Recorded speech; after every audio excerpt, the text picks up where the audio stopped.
जट्टू इथं 2 एसटी बसचे 400 लिटर इंधन चोरीला। या अगोदरही किनगावात एसटी बसचे इंधन चोरीला गेल्याच्या घटना घडली होती। लोणार तालुक्यातील किनगाव जट्टू इथं 2 एसटी बस मुक्कामी थांबतात। एक खामगाव आगाराची तर दुसरी मेहकर आगाराची।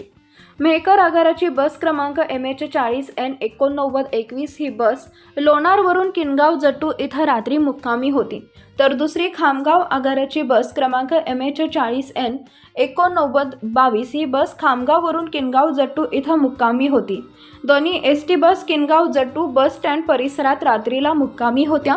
22 तारखेच्या सकाळी 3 वाजेच्या सुमारास अज्ञात चोरट्यांनी दोन्ही बसमधील इंधन चोरून नेले। सायंकाळी 5 वाजण्याच्या सुमारास दोन्ही बसच्या चालकांनी बस चेक केले असता डिझेल टाकीचं कुलूप तोडून दोन्ही बसमधील इंधन चोरीला गेल्याचे दोन्ही चालकांच्या निदर्शनास आले।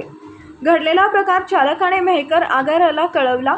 मेहकर आगाराचे कार्यशाळा अधीक्षक राहुल देशमाने, लिपिक प्रवीण तांगडे यांनी घटनास्थळी येऊन पंचनामा केला असता दोन्ही एसटी बसमधील 400 लिटर डिझेल इंधन चोरीला गेल्याचं निदर्शनास आले।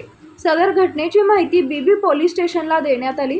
बीबी पोलीस स्टेशनचे बीट जमादार शिंदे यांनी घटनास्थळ गाठून बस स्टँड परिसरातील सीसीटीव्ही कॅमेरे तपासून अधिक माहिती घेत आहेत। मेहकर डेपोचे चालक महादेव किसन नालेगावकर, वाहक अंबादास भीमा राठोड, खामगाव डेपोचे चालक प्रवीण प्रकाश तांबट, वाहक निवृत्ती भोसले हे होते।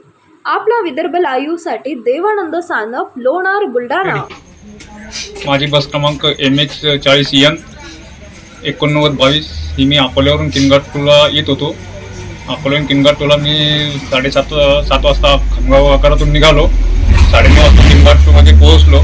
9:30 वाजता किनगावमध्ये पोहोचल्यानंतर माझे सहकारी वाहक निवृत्ती भोसले व मी आम्ही रात्री जेवण केल्यानंतर गाडीत 12:30 ते 1च्या दरम्यान दोघंही गाडीमध्ये झोपलेलो होतो।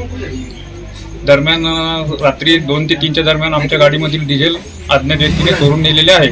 किती गेलं चोरीला डिझेल? डिझेल चोरीला अंदाजे 200 लिटर डिझेल असेल। आम्ही सकाळी उठल्यानंतर 5:30 वाजता सदर गाडी बस चेक केली असता आमच्या निदर्शनात डिझेल बसमधली डिझेल चोरी गेलेले आढळून आले।